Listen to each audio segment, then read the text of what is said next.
Corona lockdown में कुर्बानी को लेकर मध्य प्रदेश में जारी तातुल खत्म हो गया है।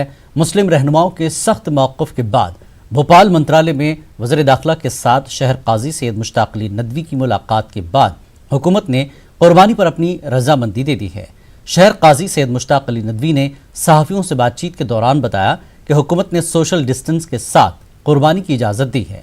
ज़िला सतह पर कलेक्टर व DIG इसके लिए गाइडलाइन जारी करेंगे। वजीर डॉक्टर नरोत्तम मिश्रा से मुलाकात के बाद काजी सैयद मुश्ताक अली नदवी ने क्या कहते हैं, आप भी सुनिए। उन्होंने कहा कि कुर्बानी पर कोई पाबंदी नहीं है, कुर्बानी आप कीजिए, बस ये कि सोशल डिस्टेंसिंग की पाबंदी की जाए, भीड़ भाड़ इकट्ठी ना की जाए और कुर्बानी करने के बाद भी गोश्त बांटने का निज़ाम बना लिया जाए। इसलिए कुर्बानी होगी इंशाल्लाह। जहाँ जहाँ जिस जगह कुर्बानी होती थी उस तमाम लोग अपना इंतजाम करें, कुर्बानी करें। लोग लोगों के बहकावे में न आए। जनप्रतिनिधियों से भी हम बात कर रहे हैं। मेरी आज शहर काजी से भी बात हुई और धर्मगुरुओं से भी हम बात कर रहे हैं। माननीय मुख्यमंत्री जी सभी सामाजिक राजनीतिक संगठनों से स्वयं बात करेंगे, हम भी बात कर रहे हैं। इसलिए कोई भ्रम या भय पैदा न करे। इस पूरे मामले पर बात करते हैं। मेहताब आलम हमारे नुमाइंदे हमारे साथ है। मेहताब, कुर्बानी की इजाज़त मशरूत मिली है, ज़रूरी इत्मीनान का इजहार किया जा रहा है, लॉकडाउन भी है, कैसे क्या गाइडलाइन हो सकती है, क्या कुछ इशारे मिले हैं?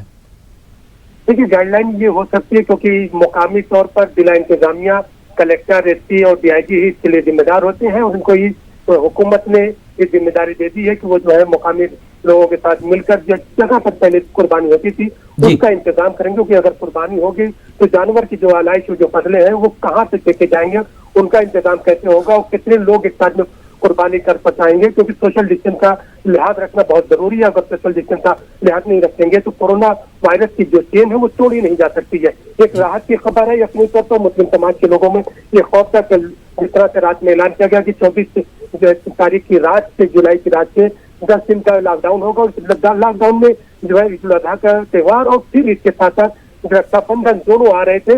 इस मामले को लेकर जो है भोपाल MLA ने भी नाराजगी की, मुस्लिम रहनुमाओं ने भी नाराजगी के बाद जो मीटिंग हुई है एक खुशाइन कदम है और लॉकडाउन में सोशल डिस्टेंस के साथ इजाजत दी गई है। अब ये देखना होगा कि जिला इंतजामिया इसमें गाइडलाइन क्या जारी करती है और उसमें किस बुनियाद पर जानवरों की खरीद फरोख्त और कुर्बानी का इंतजाम। सोशल डिस्टेंसिंग के साथ एक मशरूत एक तरह से इजाजत है। सोशल डिस्टेंसिंग तो हर मामले में रखनी ही पड़ेगी जब तक कि हालात ऐसे हैं, लेकिन जानवरों का जो बाजार लगेगा, मंडी लगी, उसके लिए क्या कुछ जो है बताया गया है अभी तक? और फिर ईदगाह मसाजिद में जो नमाज का मामला है उसके लिए क्या कुछ मौलाना ने कहा है?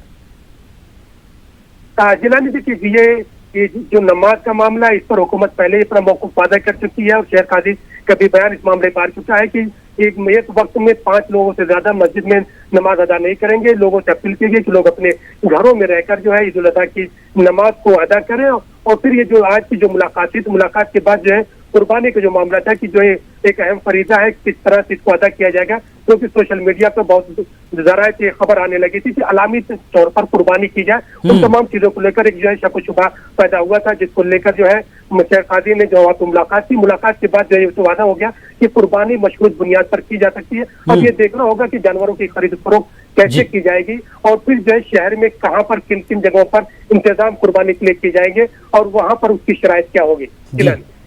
चलिए, बहुत बहुत शुक्रिया मेहताब इस जानकारी के लिए। जैसे ही गाइडलाइन आएगी सारी चीज़ें साफ हो जाएगी, लेकिन मशरूत इजाज़त दे दी गई है। सोशल डिस्टेंसिंग के साथ आप कुर्बानी मध्य प्रदेश में कर सकते हैं।